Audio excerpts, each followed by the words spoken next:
Hello বন্ধুরা, welcome my channel. আমি অনেক দিন পর ব্লগ ছাড়ছি।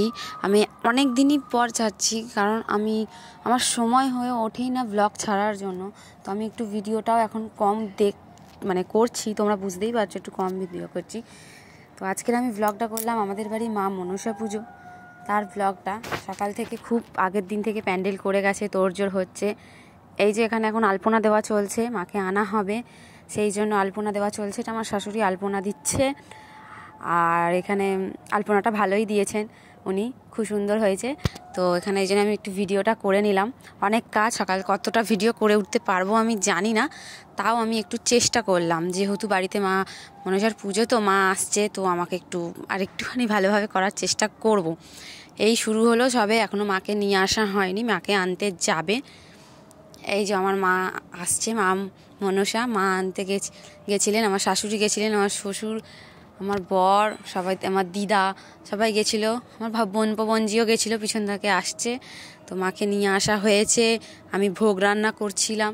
এই যে একবার দেখে, ভোগ রান্না করলে তো অত কথা টথা বলতে নেই, তোমরা সবাই এটা জানো। এটা আমার দিদি মনে করছিল, যাই হোক কে করছিল আমি অ্যাকচুয়ালি জানি না, কিন্তু কেউ করছিল। অর্ধেক ভিডিওটা করে পিছনে তাকালাম, তারপরে মনে হলো আমার দিদিই করছিল, সেই জন্য কারণ তারপর আবার চলে গেল।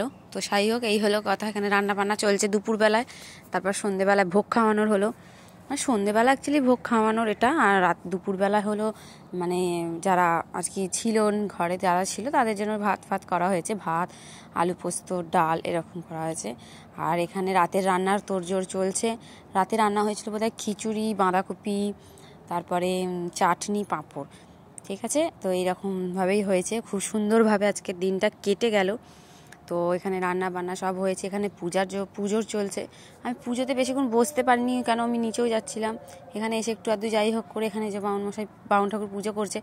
হ্যাঁ, ভিডিওটা একটুখানি ভালোভাবে আসেনি বন্ধুরা, তার কারণ ভিডিওটা করছিল আমার বোনজি। এবার হয়তো ওর কোনো রকমভাবে হাত ফাত কাঁপছিল, বাচ্চা মেয়ে তো অতটা ভালো পারে না, সেই জন্য তাও করেছে, কারণ আমার একটুকু করার সময় হয়নি, একটুকু না। আমি সত্যিই খুব ব্যস্ত ছিলাম। ও আমাকে নিজে থেকেই বলেছে, মাঝে আমি করে দেবো, আমিও বলেছি তুই একটু করিস। তো ওখানে করছে ওরা সবাই মিলে, এখানে পুজোয় বসেছেন আমার শ্বশুর শাশুড়ি। তো এবার বুঝতেই পারছো, এটা আমি ব্লগটা তোমরা কালকে দেখতে পাবে। ঠিক আছে, গলাও বসে গেছে, কারণ রাতের বা ছাদে তো খুব ঠান্ডা, খুব প্রচণ্ড ঠান্ডা। তো এখানে এই যে রাঁধুনিরাও বসে রয়েছে, সেগুলোকেও তুলেছে। যাই হোক, অবশ্যই ওনাদের কেনই বা বাদ দেবেন, ওনারাও তো পুজোর অংশ ছিলেন, এখানে সবাই এসেছে বাড়িরা।